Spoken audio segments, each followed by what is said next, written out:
এবার আসি মিথুন রাশি। কালপুরুষের তৃতীয়তম রাশি মিথুন রাশি। মিথুন রাশি নেটওয়ার্কিংয়ের রাশি। মিথুন রাশি ইচ্ছা শক্তির রাশি। ভেঙে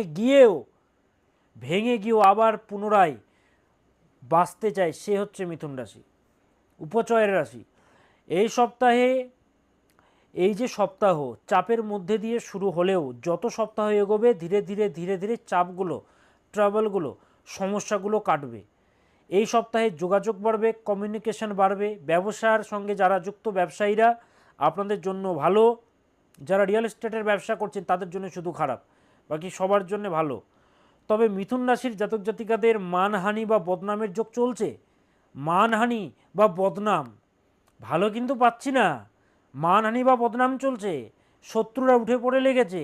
ভালো ব্যক্তিত্ব সম্পন্ন মানুষ আপনি, আপনার নাম শেষ করবে। হ্যাঁ, এটা কিন্তু মোটেও